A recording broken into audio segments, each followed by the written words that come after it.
Hey guys, Jaydon and Rylee at Twig Fitness in Tully. Welcome to Twig Talk.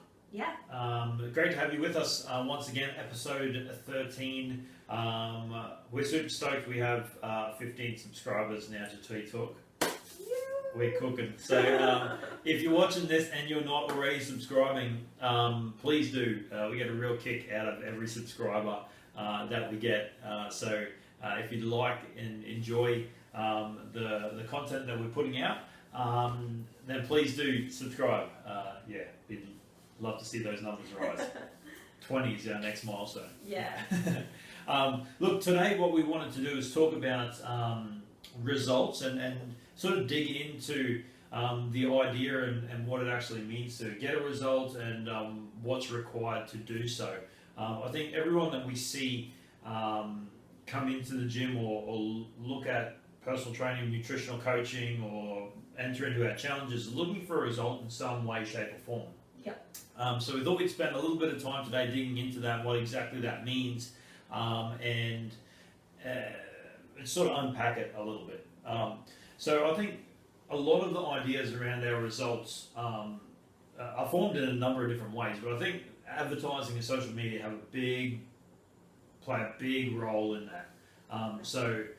When we're talking about results and what it is that we're looking for, and we're hearing more and more from our clients say that, the things that you might see on social media or through advertising, like abs are so important, or,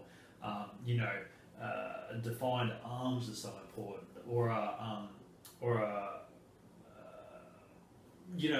toned butt, like butts have just become this. A big butt. Yeah, a big butt has just become this thing. Yeah.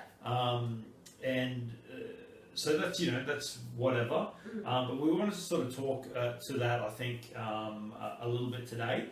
We also wanted to tie back into that, I suppose, the time frame required to achieve a great result. So I think that's one of the areas that we maybe not struggle, but maybe struggle to communicate with people if they're looking for something sustainable, if they're looking for something to achieve a great result, then we need to apply some time to that process and understand that it actually is a process. Be realistic about it. Yeah. And that's a very individualized thing too. It depends sort of what got you to this point now.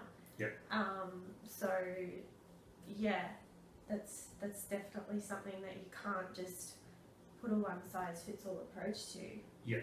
100%, and that's, I think, one of the issues with advertising, or one of the issues with social media, is you can't see what that particular person is doing that you want the results, that you might want to look like. So if you want the abs of the fitness model on Instagram, you may not get a full understanding of exactly what's going on in the background there. The other thing too is that, there's a full business on filters now. Oh yeah.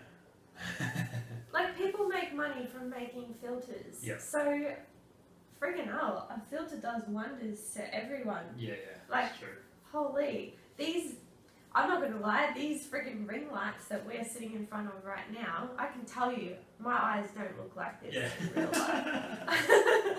I'm tired as hell. Yeah. There's so many variables. That person on that picture doesn't look like that. Yep. 9 times out of 10. Of course there's some freaks around the world, 100%. Yep. But, there's always been a filter added, or, Photoshop is so heavily used these days.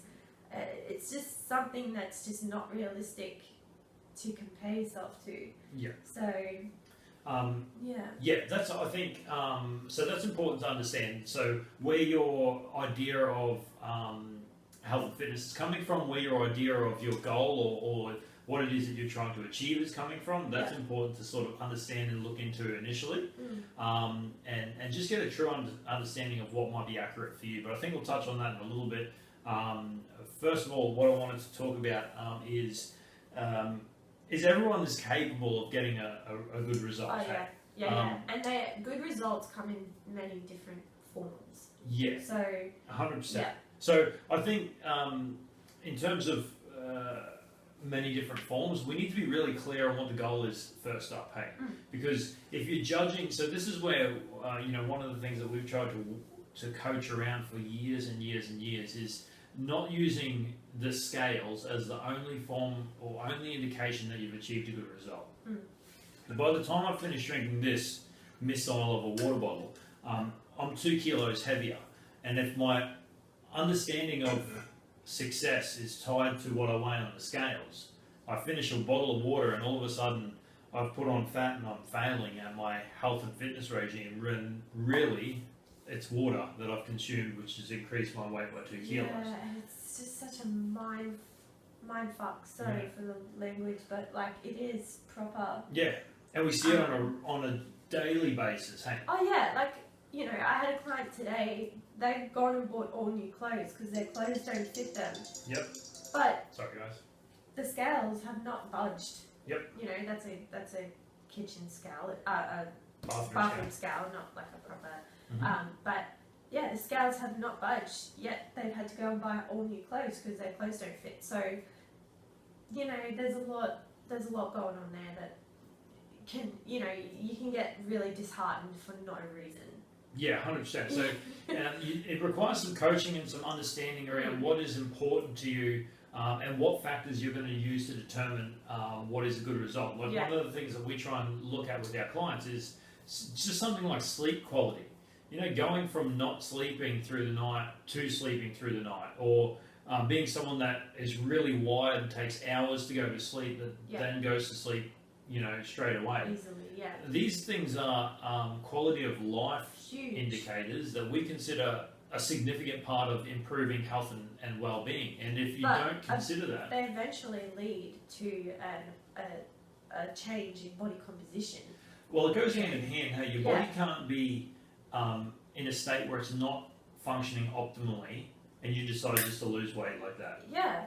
That's not usually the case. So, so there are some factors that might stop you from losing weight or achieving a specific goal. It might not even be losing weight. It can be building muscle or I want to say injury. I don't want to sort of say losing weight because that's not what we're about. It's losing fat or you know.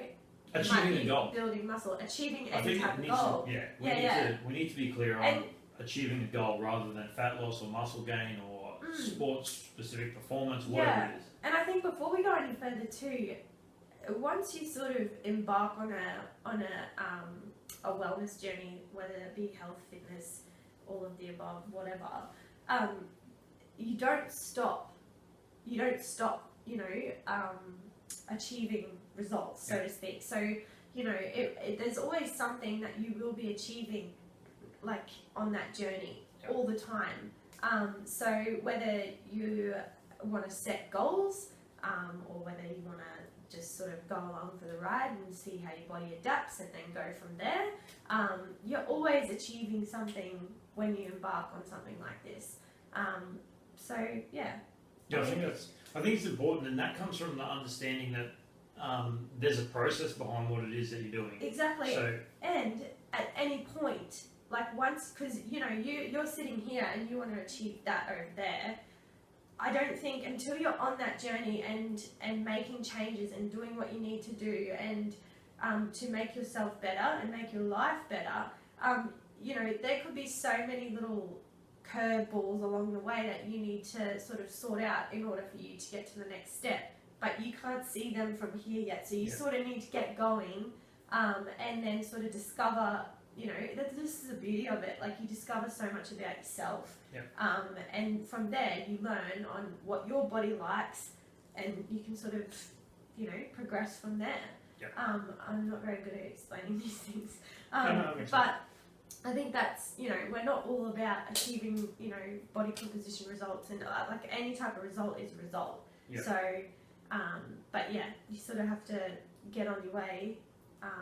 But that needs to be brought to your attention. I think that's super important because you can't, I think it's not that you can't, but I don't think that it's healthy to have a fat loss only goal or a muscle gain only goal and then fail to see the things that are happening in the background, like, oh man, because I'm exercising and eating well, I'm now sleeping through the night, or I've got a regular cycle if I'm a woman or not, or whatever the case may be. Yeah, or you might be overtraining and your cycle's disappeared, and it's like, hold up a second, like something's not right here. Something's got to change, and we got to fix it quick, So I think it's really being really in tune and really mindful of what you're doing in order to serve you long term, which then makes results more sustainable.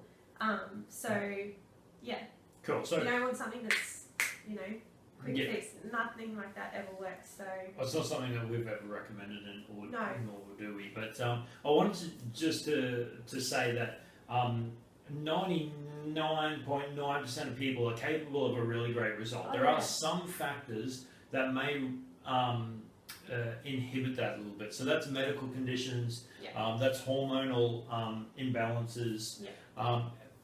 But I think the two main ones that we see on a regular basis is failure to commit to the goal and not being prepared to carry out the discipline that's required. And I think those two factors have nothing to do with whether or not you're actually physically able to achieve the goal. That's a mental hurdle. So I think the primary ones that we see that hold people back in terms of achieving a goal are mental. Would you say that's fair? I would say that would be more common than physical or even a hormonal imbalance. 100%. So if you're out there and you're thinking there's something specific that you would want to work on in terms of your health and fitness, whatever it is, I would consider working your way through the process mentally first. Understand what achieving that goal would actually mean to you, like emotionally, before you set about doing it. Because if you can truly understand the benefits and align with, I think, the importance of that to your overall health, then your ability to achieve those results is enhanced significantly. 100%. And we apply discipline in so many aspects of everyday life. It's not like we're not coming from a point of you have to be disciplined and you have to eat like this and you have to do this and you have to do that. It's literally a discipline that you apply overall. You just need to see it as something that training becomes part of your day, just like brushing your teeth is.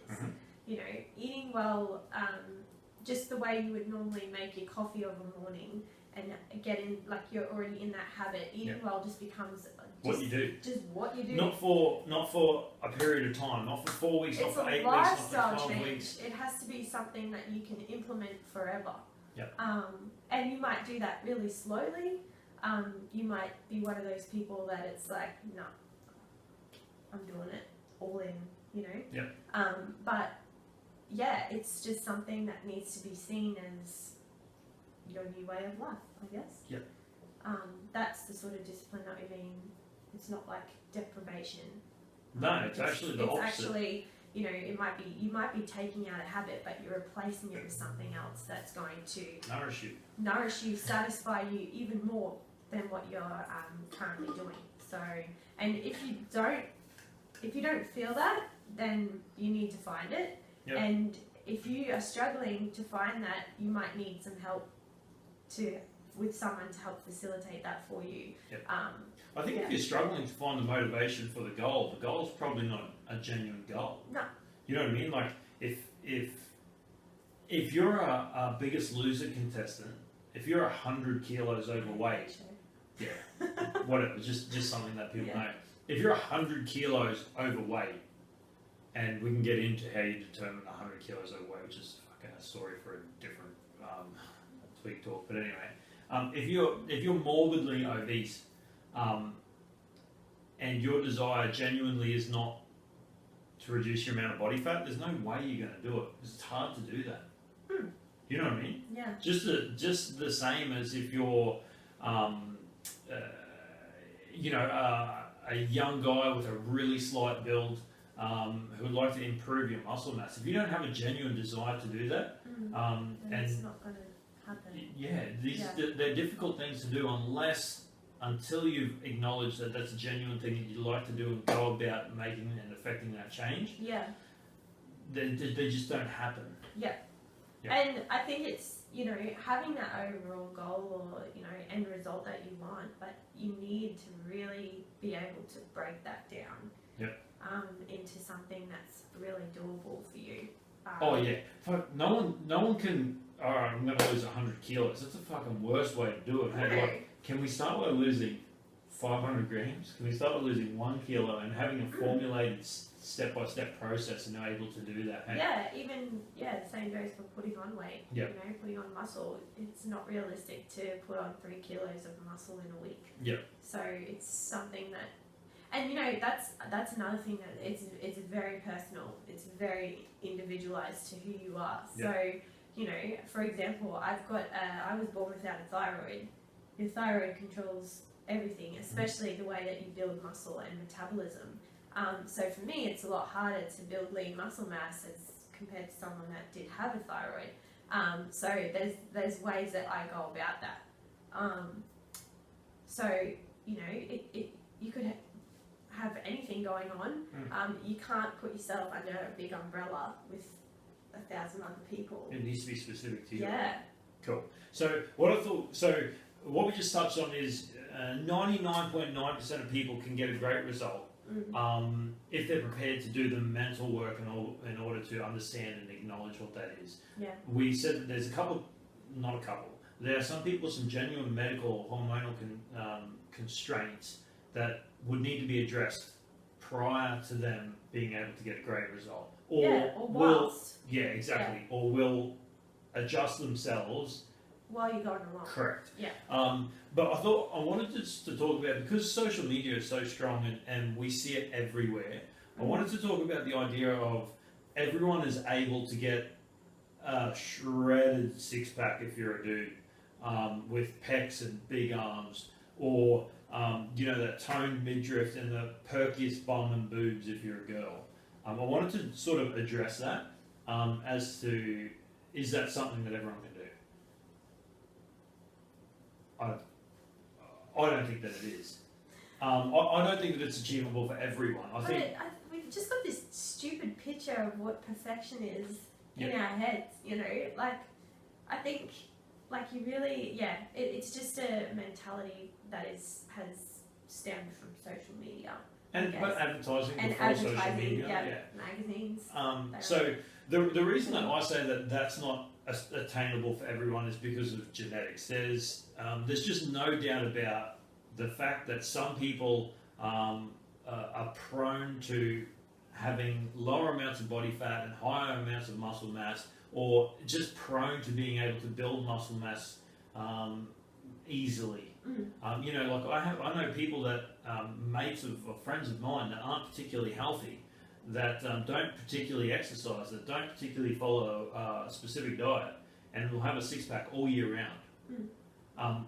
You know, there's people that I know that are like that. Whereas me, geez, I had to work really hard, exercise religiously, and eat like portion-controlled, measured foods to even have an idea of maybe there's some abs coming. You know, it's just completely different from one person to the next. Yeah, 100%. And that's something that we don't get from social media. And we don't take that into account for ourselves either. It's always comparison, and comparison just, it kills everything. Especially girls. I know guys too, but girls are the worst, and I'm a sucker for it. I 100%. I compare myself to myself.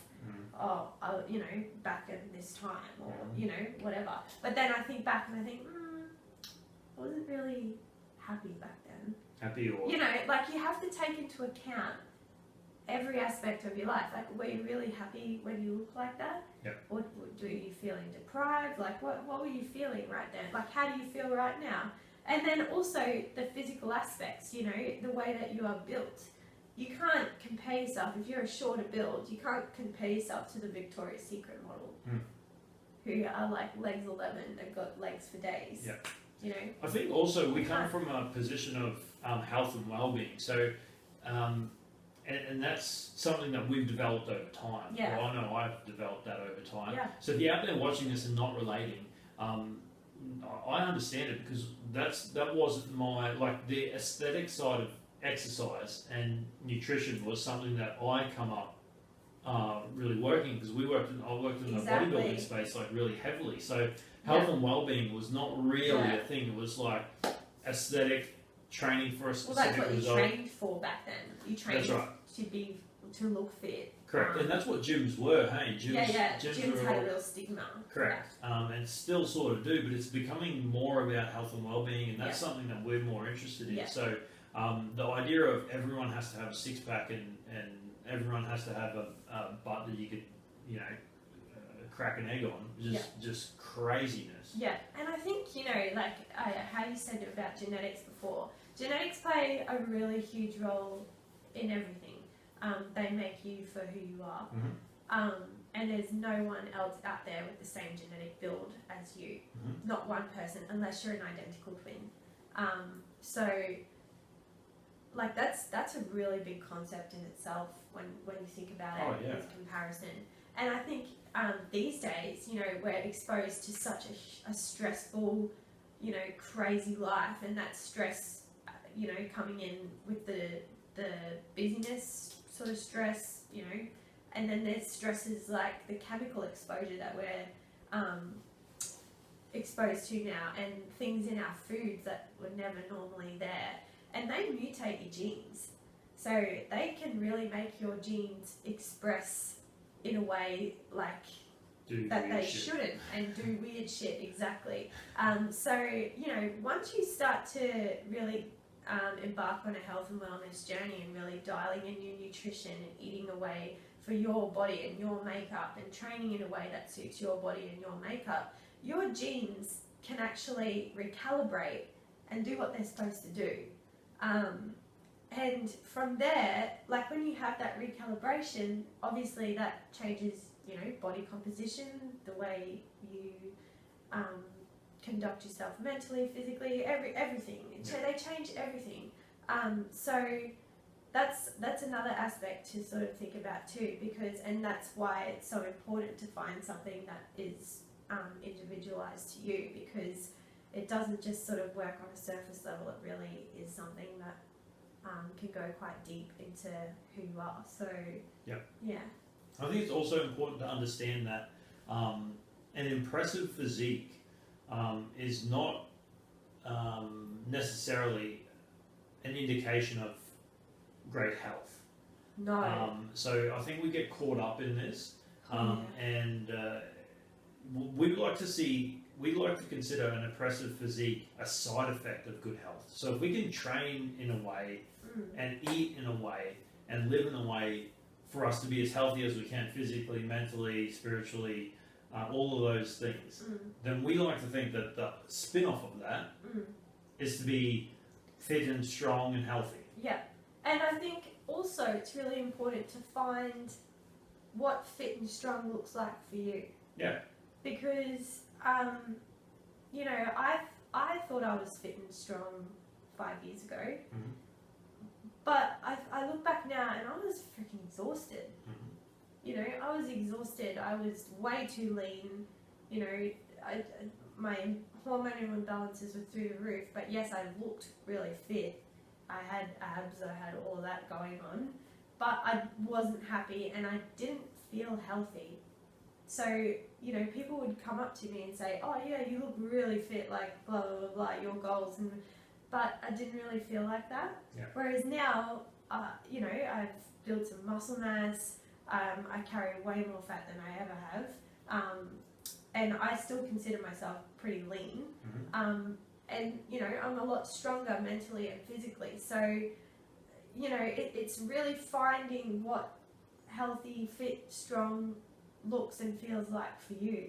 Yeah. And you won't know that until you sort of start undertaking, progress. And undertaking the habits necessary for you to find those things out. Yeah. It's undertaking the process and then being able to observe the position that you're actually in. I think that's a real art to be able to do that. And I think it takes practice and it does. Self-evaluation,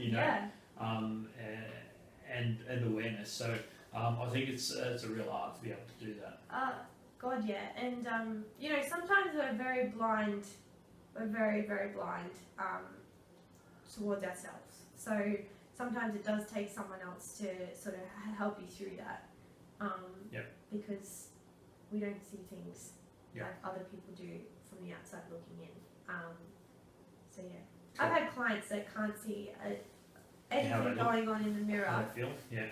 They don't see a change, but it's like, holy crap, it's really obvious. Like, you know, so we do, we are very blind. I think just one last thing on the social media perfect body type thing. We have to do a tweet talk just on this, I think. Yeah, I think so. Because it's such a huge topic. It is. So not everyone can get there, but some people can get there and not stay there. I think that's important as well. So there might be a photo shoot coming up that someone trains 6 months for, that diets specifically for it, that trains specifically for it. A bodybuilder is a perfect example. Correct, and they don't look like that on a daily basis. No. And I've done this personally for myself. Trained for a specific amount of time to do a specific thing, and then being able to achieve and maintain that are just two different things. So some people can work towards a specific result, whether it's the abs or the bum or the boobs or the arms or whatever, and then achieve that for the day or a week or a month. But being able to maintain that, again, is a completely different beast. And this is one of the areas that we like to look at in terms of health and well-being as an important factor, is the ability to achieve it and sustain it. I think which is really important. And then we look at something that's detrimental potentially for long-term health, and we see that on a regular basis with particularly female bodybuilding, physique, or even just athletes in general that might lose their cycle during a particular training phase. Which says to me that's not being done as it could be, or the most efficient way it could be, or at very least, it's not sustainable. But it's been classed as a normal thing. Like, if you're a bodybuilder or if you're a physique or whatever, athlete, if you're an athlete in general, it's not like if you train really hard, it's normal to lose your cycle. Nah. It's not normal. So, geez, we're both going off today. Everyone's phone calling today. Cool. All right. So, look, what we'd like to just what I'd like to sort of wrap up on is how long it should take to achieve a specific result. Now, this is something difficult to define, but what we'd like to do is start with a process. Start with the understanding that if you're looking to achieve a result, I don't care what the result is, it is a process to do it. So if someone comes in and says, hey, this is what I want to achieve, I'll use the fat loss goal as just as an example for this. But if someone comes in and says, I want to lose 10 kilos, my first question usually is, how long did it take you to put that 10 kilos on? And I'll say, I've put on like a kilo a year over the last 10 years, and all of a sudden I'm here. So then my job is to coach around the idea that if it took you 10 years to put it on, we're not going to take it off in 10 minutes. It was a process to put it on. It was a process to become unhealthy. It was a process to become unfit. It was a process to become unmotivated. It was a process to become overweight. So now we need to unwind that process. And we need to develop a process to make you motivated. We need to develop a process to make you enthusiastic about exercise. We need to develop a process where we can speed up your metabolism again. We need to develop all these processes in order to achieve a result that's going to be long-lasting and sustainable. So it's going to take time to do that. And I think also that's many different situations too. Even having a baby, it takes you 9 months to create a healthy little human. And your body, what it does, we've currently been studying this with uni lately, what it does for you to have a baby is just so impressive. The hormone fluctuations, the things that your system does, it builds a placenta. Like, that in itself is absolutely insane. The amount of energy and so many different processes that happen in that time is huge. So, coming back from, I have a lot of mums that come back to training, after having a baby. So coming back from that takes time. It takes a lot of time. And I always say, double that, allow at least 18 months for you to feel human again. And back to, I don't think you'll ever be back to, your normal self. I can't speak because I'm not a mum yet, but I think it's something that you really need to, you can't put pressure on yourself with. Yep. Pressure, I think discipline, not pressure, but I think pressurizing yourself and comparing and all that is just so irrelevant in any type of situation like that. So, you do have to be mindful. I think when it comes to the idea of how long something would take, it comes back to the mental preparation that you do to even set the goal in the first place and maintain the goal and stick with it. Like, you need to apply some thought initially. And also know that there are going to be curveballs and things might come up during that journey that you need to sort out before you can take the next step. And once you do sort that out, it might just be, the key in the lock that, it's much easier from there on. But I think also for us particularly, if the goal is overall health and well-being, and not 10 kilos of fat loss in the next 10 months, it's a completely different beast, because the foods that you're eating actually nourish your body. The exercise that you're doing is benefiting your body. It's not so driven on the idea that we need to be here at this amount of time with this amount of effort, and if put not, emphasis on the benefits that you're feeling at that very moment. Correct, because if you don't tie it to the small wins along the way, if you don't tie it to overall health and well-being, this is when we see people fall off the wagon. It's like, every time I see someone fall off the wagon, it makes me it makes me sad, because the goal is not overall health and well-being. The goal is something else. And health and well-being is all you got. That's it. It's the only thing that's going to carry you through your life. That's it. So, I think if you can really sort of put things into perspective, that's a real big perspective thing, that is. And it just requires some time to consider what it is that you're trying to achieve on a genuine and a holistic level. What is it that I want to get from this?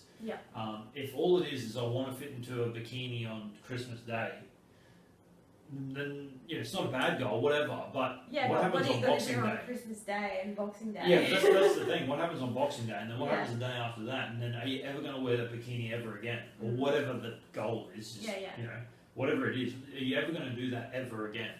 I think it just requires some thought. Hey, just a little bit of mental preparation, I think, and that's not spoken about a lot. No, it's not, and it's something that also grows with you along the journey. So, it's definitely something that I think everyone has to do a lot of work on. Cool. I think we want to try and keep these reasonably short and concise, but I think to wrap up, I'd like to say that nearly everyone can get a great result, but I think it takes some real thought, some genuine thought behind, and perhaps working with a professional to sit down and say, all right, this is what I want to achieve. How can I spin that into the context of improving my overall health and well-being, and how can I do that sustainably? If you can sit down and have that conversation and understand it, and genuinely believe that, I think you're halfway to achieving a great result. So if you're out there and you're watching this and you're considering doing something for you, or perhaps you're already moving and on track to do something, I hope you can use this as perhaps as motivation to look at exactly what it is you're doing, why you're doing it. See if you can tie that to a goal that's actually bigger than an aesthetic. You need to have a good why. So, and as you said, that why should not be all aesthetic. Hey. Well, just needs to be, you need to have a more holistic approach. I think that's fair for the majority of people. The people that we work with on a daily basis. I don't think that we should say that it shouldn't be aesthetic. No, because there are sports that really do that. That's right. No, I'm just sort of generalising. That's right. For the majority of people, the goal is not 100% aesthetic, and we sort of get coached into this idea that it should be 100% aesthetic, and that we should be a size 8 if we're a lady, and we should have abs if we're a man, or whatever it is. Which I don't think is the case, and unless you are going to step on stage as a physique or a bodybuilder or whatever the thing is, if you're going to be a fitness model, man, I've got bad news for you. You need abs, you need pecs, and you need arms. That's just the way it is. But if that's not going to be your job or your goal in life, then I encourage you, and we encourage you to tie that to health and well-being. Hey? Yeah. Awesome. That is all. That is all. Hopefully that strikes a nerve with you guys. Hopefully there's something in there that you can pull from and apply to your current situation. If you're enjoying these Tweak Talks, we'd love it if you could share them with friends or family members. We'd love it if you could hit subscribe, because like we said right at the outset, we get a real kick from every subscriber. Thank you very much to the 15 of you that are subscribing to us already. You think it's 15 family members? Probably. Cool. Alright guys, that's it for another Tweak Talk. I hope you enjoyed this one, and we look forward to catching up with you again next week. See ya. Take care.